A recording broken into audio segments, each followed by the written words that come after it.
ಕಾಲ ಎಲ್ಲರನ್ನು ಕಾಯ್ತಾ ಹೋಗುತ್ತೆ. ಆದ್ರೆ ನಾವು ಒಂದೊಂದ್ಸಲ ಕಾಲಕ್ಕೋಸ್ಕರ ನಾವು ಕಾಯ್ಬೇಕಾಗತ್ತೆ. ಇವತ್ತು ನಮ್ಮ ಸ್ಯಾಂಡಲ್ವುಡ್ ನಲ್ಲಿ ಒಂದು ಹೊಸ ಕಾಲ ಓಪನ್ ಆಗಿದೆ. ಕರ್ನಾಟ ಬಲಂ ಅಜಯಂ.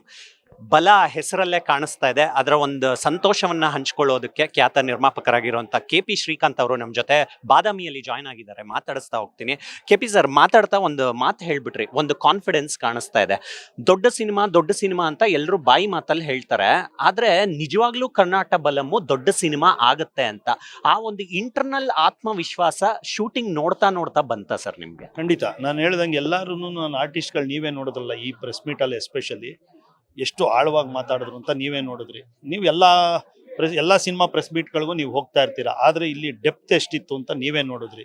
ಸೊ ಆತ್ಮವಿಶ್ವಾಸ ಇದನ್ನು ನನಗೆ ಒಂದು ಜೋಗಿ ಮತ್ತು ನಮ್ಮ ರಾಜ್ಕುಮಾರ ಮತ್ತು ಕಾಟೇರ ಈ ಥರ ಸಿನಿಮಾಗಳಲ್ಲಿ ಮೋಸ್ಟ್ಲಿ ಇದು ಬಂದಿರಬೇಕು. ಜೋಗಿ ನಾನು ಎಕ್ಸ್ಪೀರಿಯನ್ಸ್ಡ್, ಬಿಕಾಸ್ ಶಿವಣ್ಣ ಅವ್ರು ಇರೋದ್ರಿಂದ ನಾನು ಶೂಟಿಂಗ್ ಹೋಗ್ತಾ ಇದ್ದೆ.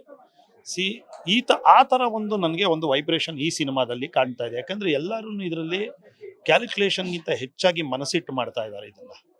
ಆಮೇಲೆ ನೀವೇ ನೋಡಿದ್ರೆ ಆ ಟೀಮ್ ಹೆಂಗಿದೆ, ಓಲ್ಡ್ ಈಸ್ ಗೋಲ್ಡ್ ಅಂತೀವಲ್ಲ, ಆ ಥರ ನಾಗಣ್ಣ ಅವ್ರು ಇರ್ಬೋದು, ರಮೇಶ್ ಇರ್ಬೋದು, ಎಂತೆಂಥ ರೈಟರ್ಸ್ ಇದಕ್ಕೆ ಇರೋದು. 4 ಜನ ಡೈರೆಕ್ಟರ್ ಇದ್ದಾರೆ ಈ ಸಿನಿಮಾಗೆ.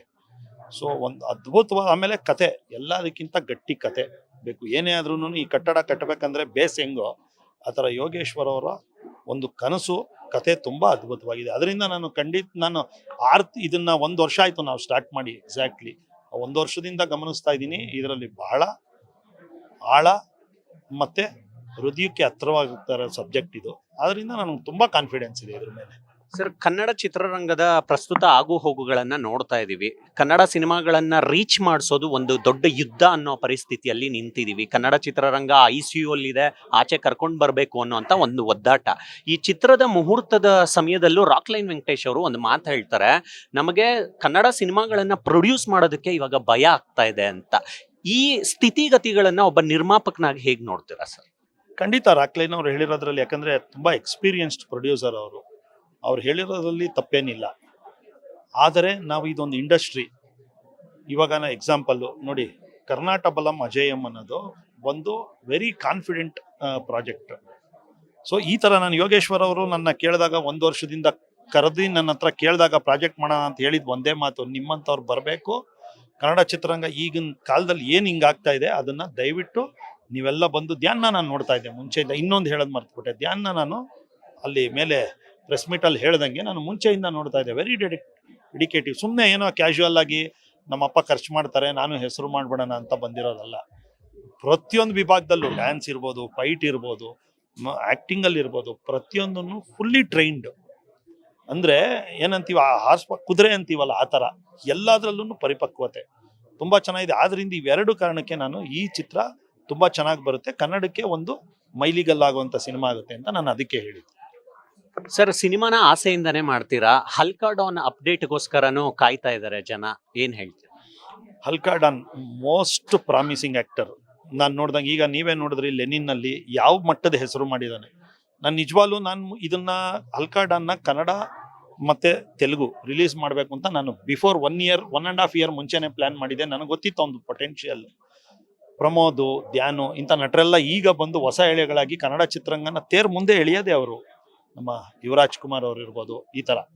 ಈ ಥರ ನಮಗೆ ಒಂದು 4-5 ಜನ ಹೀರೋಗಳು ಬಂದಾಗ ಒಂದು ಚಿತ್ರರಂಗ ಬೆಳೆಯುತ್ತೆ. So Pramod most promising actor.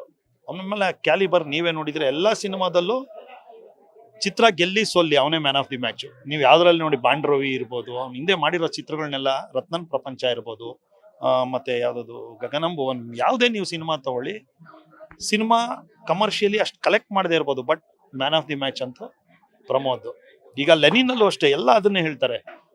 ನಾನು ಇವಾಗ ಮುಂಚೆ ತೆಲುಗು ಮಾಡ್ಬೇಕಂದಾಗ ನಾನು ತುಂಬ ನನ್ನ ಸ್ನೇಹಿತರನ್ನ ಅಪ್ರೋಚ್ ಮಾಡ್ತಾ ಇದ್ದೆ, ಅಲ್ಲಿ ನನಗೊಂದು ಬಿಗ್ ಬ್ಯಾನರ್ ಜೊತೆ ಟೈಅಪ್ ಬೇಕು ಅಂತ. ಬಟ್ ಆಫ್ಟರ್ ಲೆನಿನ್ ನನಗೆ 2-3 ಜನ ಬಿಗ್ಗೆಸ್ಟ್ ಬ್ಯಾನರ್ ಇನ್ ಆಂಧ್ರ ಕರೀತಾ ಇದ್ದಾರೆ. ಅದನ್ನು ಮುಂದಿನ ದಿನ ರಿವೀಲ್ ಮಾಡ್ತೀನಿ ಅದನ್ನು. ಸೊ ಹಲ್ಕಾ ಡಾನ್ ಕನ್ನಡ ಮತ್ತು ತೆಲುಗಲ್ಲಿ ಮತ್ತು ತುಳು ಈಗ ಫಸ್ಟ್ ಟೈಮ್ ಬ್ರೇಕ್ ಮಾಡ್ತಾ ಇದ್ದೀನಿ. ಈಗ ನಮ್ಮ ರೂಪೇಶ್ ಶೆಟ್ಟಿ ಇರ್ಬೋದು, ಓಲಾರೆ ಅವರು ಇರ್ಬೋದು, ತುಂಬ ಆರ್ಟಿಸ್ಟ್ಗಳು ಮಂಗಳೂರಲ್ಲೂ ನಮ್ಮದು ಶೂಟ್ ಇರೋದ್ರಿಂದ ಮೋಸ್ಟ್ಲಿ ಕನ್ನಡ, ತುಳು, ತೆಲುಗು ಆಗುತ್ತದೆ. ಸರ್, ಈ ವರ್ಷದ 7 ತಿಂಗಳು ತುಂಬಾ ಕಷ್ಟಪಟ್ಬಿಟ್ಟಿವಿ. ಮುಂದಿನ ಸಮಯ ಹೇಗಿರ್ಬೋದು? ಮುಂದೆ ಪ್ರಾಮಿಸಿಂಗ್ ಆಗಿದೆ. ನಿಮಗೆ ಗೊತ್ತು, ಈಗ ಸ್ವಲ್ಪ ಕರಾವಳಿ ಸ್ವಲ್ಪ ಕಲೆಕ್ಷನ್ ಬಂತು. ಮತ್ತು ಈಗ ಟಾಕ್ಸಿಕ್ ಇದೆ, ಈಗ ಅಯೋಗ್ಯ ರಿಲೀಸ್ ಇದೆ, ಅದು ಎಕ್ಸ್ಪೆಕ್ಟೆಡ್ ಮೂವಿ. ಸೊ ಈ ಥರ ಈ ವರ್ಷದಲ್ಲಿ ತುಂಬ ಚಿತ್ರಗಳು ಸೆಕೆಂಡ್ ಹಾಫ್ ಅದ್ಭುತವಾಗಿರುತ್ತೆ, ಇರಬೇಕು. ಯಾಕಂದರೆ ಕನ್ನಡ ಚಿತ್ರರಂಗ ಉಳಿಬೇಕಂದ್ರೆ ಪ್ರೇಕ್ಷಕರು ಸದಭಿರುಚಿಯ ಚಿತ್ರ ಏನಂತೀವಿ ಈ ಥರ ಸೆಲೆಕ್ಟಿವ್ ಸಿನಿಮಾಗಳನ್ನ ನೋಡಿ ಗೆಲ್ಸಿದ್ರೆ ಮುಂದೆ ಎಂಟರ್ಟೈನ್ಗೆ ಏನು ಕೊರತೆ ಇರಲ್ಲ, ಒಳ್ಳೊಳ್ಳೆ ಸಿನಿಮಾಗಳನ್ನ ಮಾಡ್ಬೋದು. ಕೊನೆಯದಾಗಿ ಸರ್, ನೀವು ಅಣ್ಣವರ ಹಿಂಬಾಲಕರಾಗಿ, ಅವರ ಅಭಿಮಾನಿಯಾಗಿ, ಅವರ ಜೊತೆ ಇದ್ದವರು, ಹೆಜ್ಜೆ ಹಾಕಿದವರು, ಕರ್ನಾಟಕದಲ್ಲಿ ಏನಾಗ್ತಾ ಇದೆ ನೋಡ್ತಾ ಇದ್ದೀರಾ. ಕಾವೇರಿ ಹೋರಾಟ ತುಂಬಾ ತೀವ್ರ ನಡೆಯಲ್ಲಿ ನಡೀತಾ ಇದೆ. ನೀರಿನ ಬಗ್ಗೆ ನೀವು ಯಾವ ಅಭಿಪ್ರಾಯ ಇಟ್ಕೊಂಡಿದ್ದೀರಾ? ಖಂಡಿತ ಕಾವೇರಿ ನಮ್ಮ ಹಕ್ಕು, ಕನ್ನಡಿಗರ ಹಕ್ಕು. ಅಣ್ಣ ಅವ್ರು ಇದ್ದಾಗಿಂದನೂ ನಮ್ಮ ನೆಲ ಜಲಕ್ಕೆ ಹೋರಾಟ ಮಾಡ್ತಾ ಇದ್ದವು. ನಾವು ಅದರಿಂದನೇ ತುಂಬ ಉತ್ತೇಜಿತರಾಗಿ ನಾವು ಡಾಕ್ಟರ್ ರಾಜ್ಕುಮಾರ್ ಅವ್ರನ್ನ ಹಿಂಬಾಲಕರಾಗಿದ್ದು. ಯಾವುದೇ ಕಾರಣಕ್ಕೂ ಅವ್ರು ಇದ್ದಾಗಂತೂ ನೀವೇ ನೋಡಿದ್ದೀರಾ, ನೀವು ವಿಟ್ನೆಸ್ ಮಾಡಿರ್ಬೋದು, ಅಥವಾ ನಿಮ್ಮ ಹಿಂದಿನ ಜನಾಂಗದವ್ರು ವಿಟ್ನೆಸ್ ಮಾಡಿದ್ದಾರೆ. ರಾಜ್ಕುಮಾರ್ ಅವರ ಹೋರಾಟ ಹೇಗಿರೋದು ಅಂದರೆ, ಆ ಪ್ರಖರತೆ ಅವ್ರು ಇದ್ದಾರೆ ಅಂದರೆ ಯಾವುದೇ ಕಾರಣಕ್ಕೂ ಯಾರೂ ಅಪೋಸ್ ಮಾಡ್ತಾ ಇರಲಿಲ್ಲ. ಆ ಥರ ಒಂದು ಹೋರಾಟ ನಾನೇ 2-3 ಹೋರಾಟದಲ್ಲಿ ವಿಟ್ನೆಸ್ ಆಗಿದ್ದೀನಿ ನನ್ನ ಕಾಲದಲ್ಲಿ. ಅದೇ ಪುಣ್ಯ ಭಾಗ್ಯ, ಅವ್ರು ಇದ್ದಾಗ ನಾವು ಇದ್ದಿದ್ದೇ ಒಂದು ಭಾಗ್ಯ. ಕಾವೇರಿ ಹೋರಾಟದಲ್ಲಿ ರಾಜ್ಕುಮಾರ್ ಅವ್ರ ಧ್ವನಿ ಎತ್ತಿದ್ರು ಅಂದರೆ ಅಲ್ಲಿಗೆ ಯಾವುದೇ ಸರ್ಕಾರ ಇರಲಿ ಮಣಿಯೋದು, ಅವ್ರು ಹೇಳ್ದಂಗೆ ಕೇಳೋದು. ಅದಕ್ಕೆ ನಾನು ಒಂದು ಎಕ್ಸಾಂಪಲ್ ಮುಂಚೆ ಹೇಳಿದ್ದೆ ನಿಮಗೆ. ಯಾವುದೋ ಒಂದು 7 ವರ್ಷದ ಹೋರಾಟ, 7 ವಾರಗಳ ನಂತರ ಚಿತ್ರರಂಗದ ಹೋರಾಟಕ್ಕೆ ಒಬ್ಬ ಮುಖ್ಯಮಂತ್ರಿನೇ ಬಂದು ರಾಜ್ಕುಮಾರ್ ಅವ್ರು ಏನು ಹೇಳ್ತಾರೋ ಆ ಥರನೇ ನಡಿಬೇಕು ಅಂತ ಹೇಳಿ ಹೋಗಿದ್ದು ಧರ್ಮಸಿಂಗ್ ಅವರು. ಅವ್ರ ಮನೆಗೆ ಬಂದು ಹೇಳ್ಬಿಟ್ಟು ಹೋಗಿದ್ರು. ನಾನೇ ವಿಟ್ನೆಸ್. ಈ ಥರ ನಾನು ತುಂಬ ನೋಡಿದ್ದೀನಿ. ಮಹದಾಯಿ ಹೋರಾಟ ಮೊನ್ನೆ ನಾವು ಹುಬ್ಳಿಯಲ್ಲಿ 2015ರಲ್ಲಿ ಏನು ನಾವು ಶಿವಣ್ಣ ಅವ್ರ ನೇತೃತ್ವದಲ್ಲಿ ಮಾಡಿದ್ವೋ, ಅದೇ ರೀತಿ ಈಗ ಮುತ್ತಣ್ಣ ಅವರು ಈ ಸೆಪ್ಟೆಂಬರ್ 13ನೇ ತಾರೀಕು ಇಡೀ ಚಿತ್ರರಂಗಕ್ಕೆ ಇನ್ವೈಟ್ ಮಾಡ್ತಾ ಇದ್ದಾರೆ. ಅದರಲ್ಲಿ ಟರ್ಮಿನಲ್ 2ಗೆ ಡಾಕ್ಟರ್ ರಾಜ್ಕುಮಾರ್ ಅವ್ರ ಹೆಸರು, ಸಂಗೊಳ್ಳಿ ರಾಯಣ್ಣ ಹೆಸರು ಹುಬ್ಳಿ ಏರ್ಪೋರ್ಟ್ಗೆ, ಮತ್ತು ಬೆಳಗಾಂಗೆ ಕಿತ್ತೂರು ರಾಣಿ ಚೆನ್ನಮ್ಮ ಅವರ ಹೆಸರು, ಮತ್ತು ಶಿವಮೊಗ್ಗಗೆ ರಾಷ್ಟ್ರಕವಿ ಕುವೆಂಪು ಅವರ ಹೆಸರಿಡಕ್ಕೆ ಹೋರಾಟದಲ್ಲಿ ಬಸವಣ್ಣ ಅವರ ಹೆಸರು ವಿಜಯಪುರಕ್ಕೆ.